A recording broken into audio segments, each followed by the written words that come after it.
In our solar system, the way the Earth is positioned currently, it is in the third position, right? We have other planets also before, we have a lot of other planets also after that. Why do you think so we are only at the third position? Why not fourth? Why not second? Why not the sixth or seventh? Have you ever thought about this? And if you actually look at the way what our planet Earth is offering us, only life exists in planet Earth. I think all of you are aware, in our current solar system what we have. It is only on the planet Earth that life exists. And the way how the entire solar system is running and the way how Earth is running, it is running with wafer thin margin. One small deviation can collapse the entire thing. I don't know if you are aware of the entire thing, the gravity you talk about, or the oceans you talk about, or you talk about our atmospheric, any kind of thing. They are all running with wafer thin margin. So, my dear friends, I just wanted to touch about the subject on the environment today, in terms of are we doing justice to it. So, before I go to that particular topic, I want to show about a small video about what is that Mother Earth is offering us. What is the natural beauty we have? What is that it is to offer to us? All of you can see that? Yeah. Yes. Okay, let's start. Yeah, just a minute. Friends, just imagine that you are coming from a top of the earth. Just watch about the effect you're going to get it from the clouds.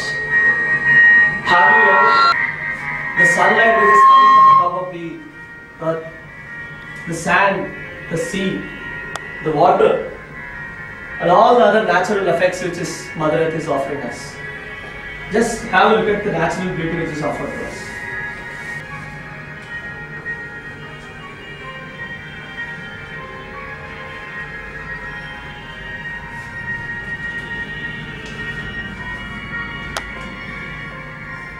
The kind of beauty, underwater creatures we have got. The eagle landing on the mountain. And all the natural flowers what we have, I think a lot of people have mentioned in our previous presentations about the natural beauty of what we have. The mountains, the fire, natural things which we get from our Mother Earth. But are we doing justice to it? For example, today, do we have any right to deplete our natural resources? So what are our natural resources? Water is a natural resource, right? Look at our condition today. Air pollution. What kind of air pollution have we had today? What kind of noise pollutions are we producing today? What kind of underwater pollution we are producing today? And so on. Just wanted to touch on one particular topic of this air pollution. I think all of you are aware we have got an atmospheric protection called the ozone layer. I think all of us are aware of that, right? So, did you ever imagine that what happens to us if we don't have the ozone layer? A lot of radiation comes to us. I don't think so human race can survive, right? So, there are a lot of items which we produce naturally which will cause the effect of the ozone layer depletion, and a lot of subjects are going on. What is that we are doing against that? Second, on the air pollution, lot of vehicle pollution, lot of industrial pollution, lot of things. I think in a few years back, you would have read in the newspapers, there was a Supreme Court order in New Delhi that all public transport has to move to CNG. I think you would have heard this in a few years back, right? I was watching a channel on a particular day. One day, Supreme Court has given an order, no more vehicles which run on diesel, all have to move to CNG. 15 days there was no diesel vehicle which was moving actually.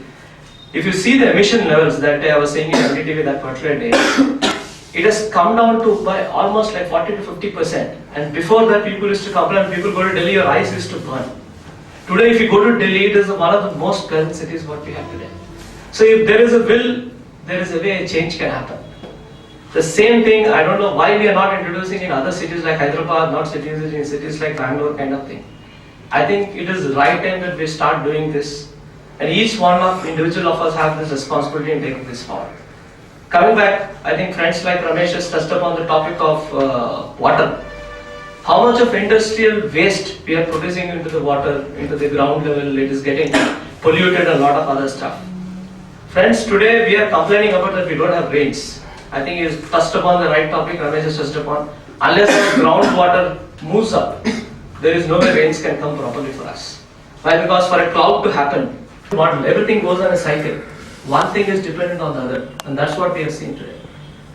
And my dear friends, if you start abusing your natural resources, like for example today, why do you think tsunamis are happening? Why do you think earthquakes are happening? Can anybody tell me? Let me tell you in my very basic understanding. I am not a scientist, but let me tell you in my understanding what I have. We try to remove coal, for example. What is coal? We go down very, very deep into that, we remove that coal. Oil. We go down 5,000, 6,000, 7,000 feet below, we remove the oil from that particular place. And of course there is a imbalance which happens, and that crust has to adjust, right? And any kind of thing which happens. So these are the reasons why we are getting a lot of tsunamis, or what you call, a lot of earthquakes, or whatever natural things we got.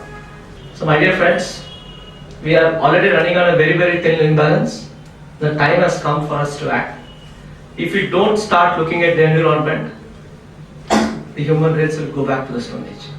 Thank you very much.